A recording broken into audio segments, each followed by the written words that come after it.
second day of play-in knockouts. We will soon find out our final competitor in the MSI group stage as Gambit eSports and the Flash Wolves battle it out for that last spot in, hopefully, an epic best of 5. I'm EpicSkillshot, joined by Aiden, Zyrene Moon, and Barento Raz Mohammed. Bittersweet. It's the last time, but it also means that we'll get our final team in the planes, from the planes into the group stage, so that'll be good. Yeah, I'm super excited to see who's going to be joining the major team. So let's get the show going. I love the video also. Yesterday it was a bit of trash talk here and there, and this time it was mutual respect. Mutual respect, looking up to each other and looking forward to the matchup. So it was a different vibe. Yeah, absolutely. I'm really looking forward to this one, especially since the fact that these teams, I think they're a little bit more even than people think. Ah, okay, well, we'll get into that in a bit. I'd love to hear your thoughts. First up, though, let's take a look at the schedule. Yesterday, Evos eSports, they took out Supermassive 3-1 and advanced to the group stage. And today, Gambit eSports and Flash Wolves look to join them. Yeah, and something else that needs to be considered is if Flash Wolves win, that means that Evos eSports earns the VCS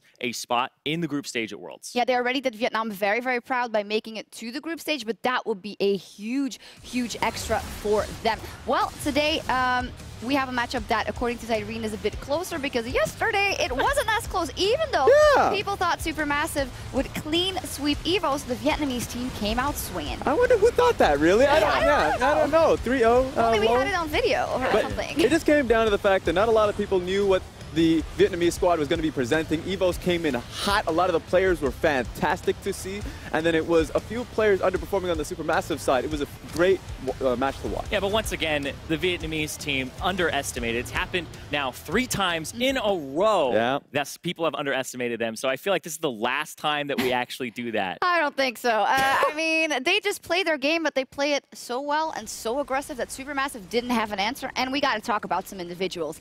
Yijin in the jungle. Fantastic. The second coming of Levi, maybe even better. Who knows? He was crushing it. I mean, this guy's 17 years old. He came out here. He smashed. And I love this because so many times as a jungler, I watch teams and I'm like, the jungler is playing for the lanes, right? Here in Vietnam, they're playing around the jungler. They're enabling him. The plus 40, plus 62 CSD at 15, that's insane. He's getting his second blue buff. They're giving him buffs. He's taking lane CS. He walks up and like takes cannon minions in front of his laners. And then when they have this roaming damage source, it means he can go win whatever lane he wants to instead of being a tank that shows up. Almost single-handedly won the last game. Not that the team wasn't playing well. Yijin was just like, I'm going to do this on my graves and nobody's going to stop me. He was so damn fed that he was finding opportunities that no one would see him. He didn't have Kha'Zix. They were getting his Kha'Zix out, so he's going to play Graves like a Kha'Zix, and every bush, you couldn't find him. No.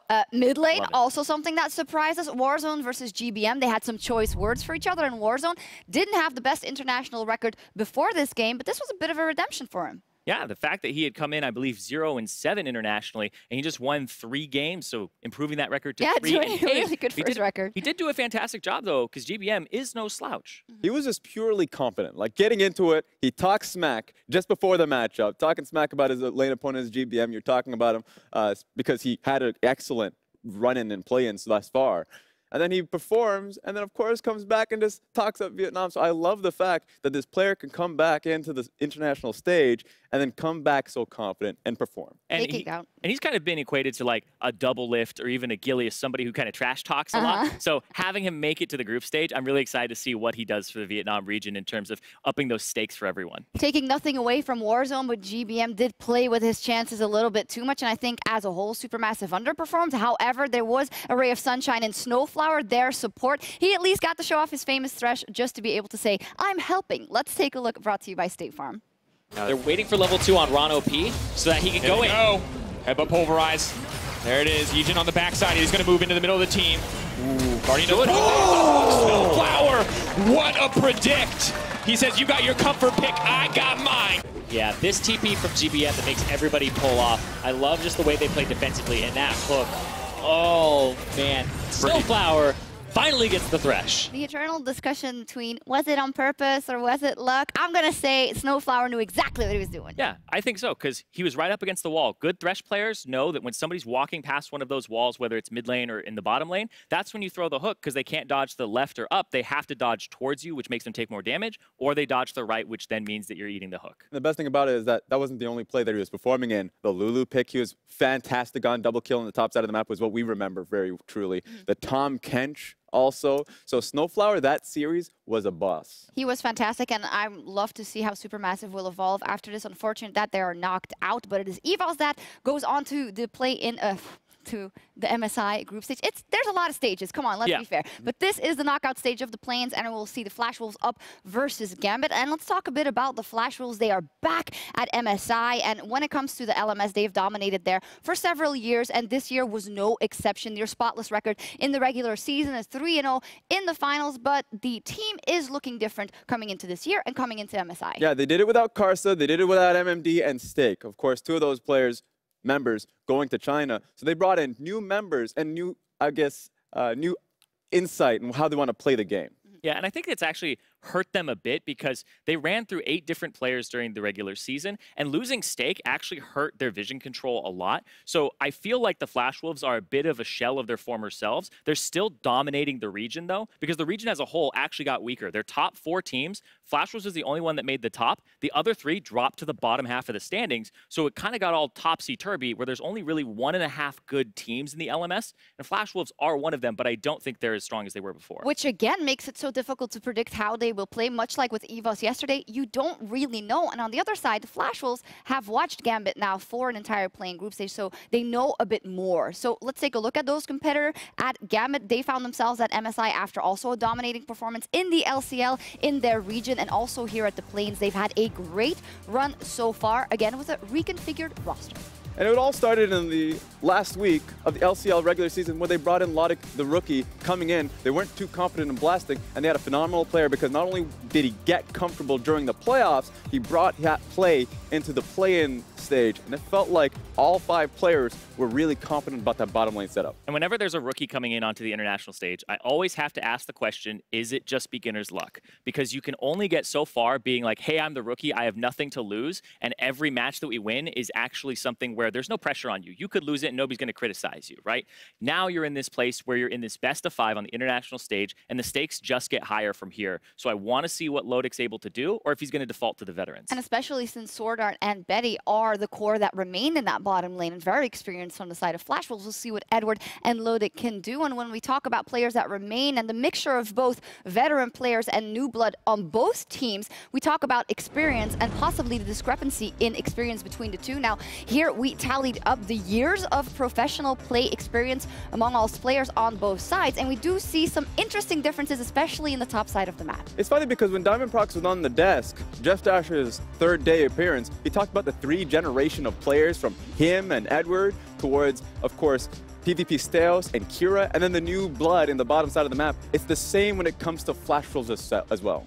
Yeah, and what I'm really looking at here is just the difference in where the disparities are, because that top side of the map, PvP Steos used to be a jungler, and he moved to top lane so that Diamond Prox could fill in on the team. Yeah. So when you have 2 people who know how to play jungle and exploit a lane, up against these guys who are inexperienced on the top half with Mujin and Hanabi, that's where I'm looking for Gambit to potentially make some moves. But then, like you said, there's that inexperience in the bottom lane of Lodic that does have to be a big question mark. True, and also in the mid lane, we see it's relatively similar between Kira and Maple, but I would say that Maple just has played on higher international levels for the times that he has been there, and I'm very interested to see what that lane matchup is going to look like, Maple and Kira, because these are 2 guys that have a very different style. And this guy, he took down Faker before. He's an assassin master. He's no slouch. Yeah, because he goes into the international stage and he performs time and time again, and both of them are kings within their own region in the mid lane, so that's fun to see. What I don't know what's going to be coming because both of these players have such weird styles, not weird styles, but differing styles. And like LeBlanc is back in the meta, so Maple could potentially play some assassins, and then Kira, he's already shown us his control mages, the Anivia that gets banned against him constantly, and then the Karthus, the lasers from above. I want to see these compositions come out and see what happens in mid lane. I'm very excited to see if Kira is going to stick to the control mage style, if he has something up his sleeve, because we've seen that Gambit isn't afraid to be creative, and we also saw that you said with the Karthus Nocturne composition, Diamond Prox pulling out the Nocturne, and then when we take a look at that jungle matchup, there again is a big difference in experience. The rookie of Mujin versus Diamond, and Diamond has a wealth of experience, but I feel like this is a performance to be proud of in contrast to what we've seen at Worlds last year. Yeah, he went 0-4 in the World's group stages in 2017, or the play-in stage, and a lot of criticism was levied towards him. I think that he underperformed. He performed pretty terribly, and people were saying the Diamond Prox of old is dead, and he's never coming back. The guy you remember no longer exists. But Now, the 5-1 out of the play-in stage, Diamond was a huge carry for them in multiple games. This is the redemption. This is the resurrection of Diamond Prox. And if he's able to take down Mugen today and really take it to a rookie, that's when he solidifies himself as Diamond is back. And that's the thing, is that he did it a lot with his mid laner, with Edward. He wasn't alone in a lot of the plays that he was making with the Nocturne pick and the Trundle pick. So I want to see what he can do versus Mugen. Mugen, who, of course, is trying to fill the shoes of Karsa. That had a lot of strong synergy points with Maple. And that has not been as strong during the LMS regular season. So I hope to see that if Mugen can actually form that relationship with him and definitely sort out if they want to contest that bottom lane. Yeah, pressure on both squads to bring pride to the LMS and pride to the LCL and see what they can do. I'm hearing a lot of good things from both squads, but I'm also hearing a lot of uncertainty, again, about the relative level of the Flash Wolves. So who do you peg to win this one and why? Right now, I think that the Flash Wolves are a stronger team than Gambit. I think that they would easily be able to take this, but I am actually predicting Gambit 3-2 because I think that what Gambit's been doing, and they've been preparing over and over again for a very long time, and they said that was the difference maker. When they came into Worlds, it was the lack of preparation. So now I think they've actually prepared a lot. They have a lot of strategies that are hidden, and I think they'll be able to take 3 games off of the Flash Wolves with an unconventional fashion. And here's the thing, I agree with you on the strategical aspect. The fact that Gambit are going to come out with some Gouda, they're going to have something prepared. Delicious. But the question is whether or not Flash Wolves are going to be able to adapt. I think that's going to be the case. That's why I have Gambit taking 1 game, but Flash Wolves are going to take the rest. Hold up. That means we take the exact opposite of what Raz says. Oh, no! Yeah, wait a minute. Brought to you by Supermassive 3-0. Hold on. Well, but I'm just saying right now, the point still stands. It's going to be on Gambit to prove me wrong. I'm just playing with you. It's the last day, so we got to have some fun. I think it's going to be 3-2 because I always vote for the 5 games For just who? for the show, for fun, for the Flash Wolves. I don't know, but logically they should be a bit stronger, right? If we look at the regions, but who the hell knows? We'll see. The one thing I hope is that we see a lot of big plays, a lot of interesting plays, and we also want you guys to send in everything that caught your eye on the Rift throughout the knockout stage, every big play, using the hashtag MSI 2018, and we're going to check them all out after our last game. So that'll be it from us here in the Analyst Desk and the intro. We've talked enough. We want to meet the casters, and we definitely want to meet the teams. Take it away. I haven't talked enough. I still got words to say. What are you talking about? Shocks. Oh my God. Thank you, Shocks and Aiden. I'm Julian Pastry Time Card, joined by Jake Spawn Tiberi and Andrew Vedius Day. Gentlemen, so glad to have you. It's good to be here. A wonderful joy to cast for the first time with Jake Spawn Tiberi. Is this our first cast together? This is our first cast. Yeah, it's good to be here, and I think that this is one of the more interesting matchups we could have drawn, and I want to see what the depth of these teams are, because so many new players, this is going to be an absolute banger. Certainly is, as we are going to meet the teams in shortly, but not quite there just yet, gents. And again, I think much like yesterday, just so much uncertainty moving into this matchup, because we thought Evos weren't going to be too good, and boy, were we proved wrong. Yeah, absolutely, and I think this is going to be another question of depth of regions. Like, how deep is the LMS now? Because, you know, AHQ, J-Team, G-Rex has come out of nowhere, but the Flash Wolves have always reigned supreme, and we'll see whether that is due to the rest of the region getting weaker or the fact that they've remained strong. I'm looking forward to seeing what they can do, but Pastry, I think it's time to meet the team. Certainly is. On that note, let's welcome the competitors taking to the stage today. On the blue side, it is Flash Wolves.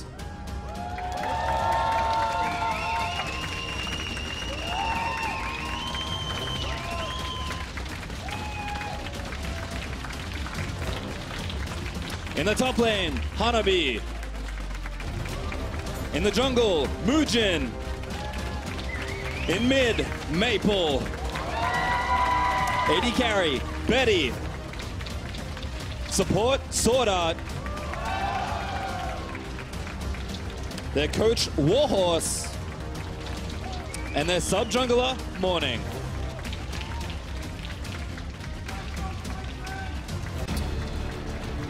On the other side of the rift, their opponents, it's Gambit eSports.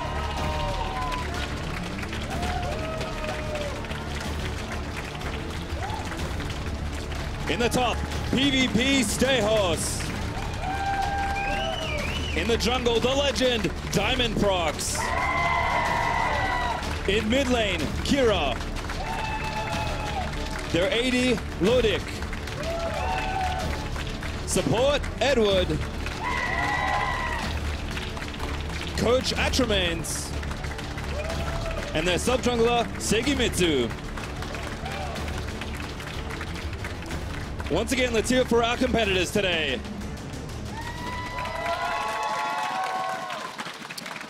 And boys, the next thing on the agenda is Champ Select. And boy, am I excited what these two teams are playing at. One of the most creative teams of the play-in stage so far, and a team we haven't seen play yet. Exactly.